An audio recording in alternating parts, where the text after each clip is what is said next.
নমস্কার, আমি সুমন চৌধুরী। আর আজকে তোমাদেরকে শোনাবো বিশ্বের সবচেয়ে হন্টেড প্লেসের যেই স্থানটিকে সকলে গোটা বিশ্বের মানুষ হন্টেড রূপে আখ্যা দিয়েছে, পোভেগলিয়া। পোভেগলিয়া ভেনিস এবং লিডোর মাঝে অবস্থিত উত্তর ইতালির ছোট্ট এবং সুন্দর একটি দ্বীপ পোভেগলিয়া। তবে বর্তমানে এটি একটি পরিত্যক্ত দ্বীপ। দ্বীপটিতে নাকি অশরীরীদের বাস। দ্বীপে প্রবেশ করার সুযোগ থাকলেও কেউ এখানে যেতে সাহস দেখায় না। দ্বীপটিতে রয়েছে মানসিক রোগের চিকিৎসালয়, যেটা এখন পরিত্যক্ত।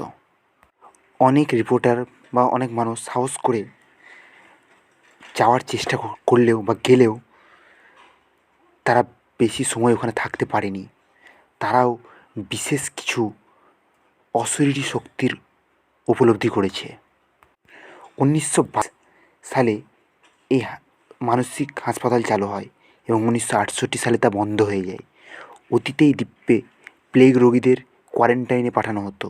এই দ্বীপেই নাকি ভয়ানক সব অপ্রাকৃতিক ঘটনা ঘটতে থাকে।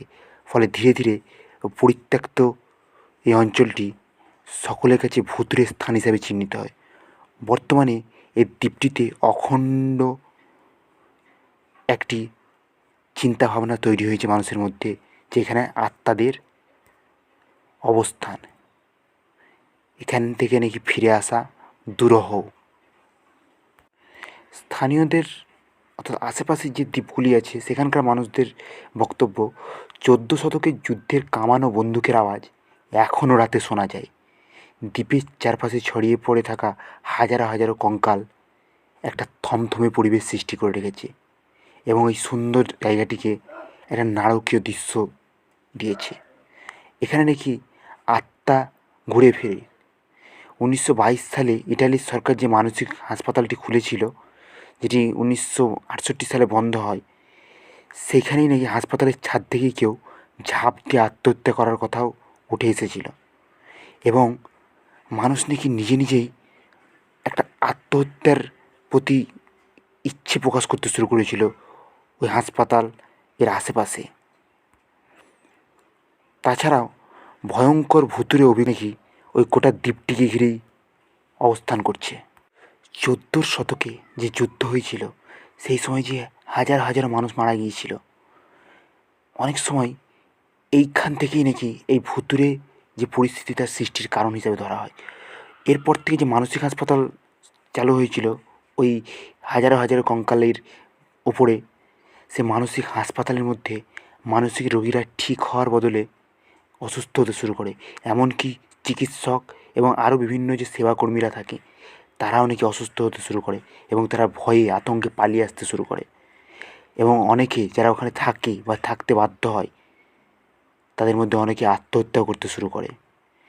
এরপরে কিছুটা সময় পরে এমনও দেখা যায় এখানে প্লেগ দেখা দেয়।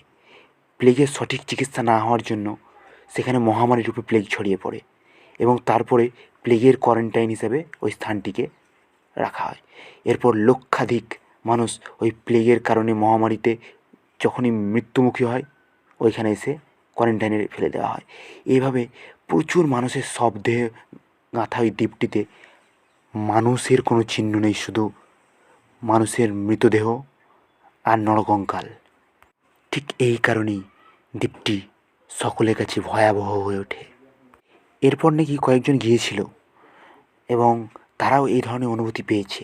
আশেপাশের মানুষদের ছাড়াও তাদের এই অনুভূতি হয়েছে। তারা দেহ ছাড়াও যে কোনো কিছু অশরীরী ক্ষমতা তাদের আশেপাশে থাকতে পারে, সেই অনুভব তারা করেছে। নমস্কার।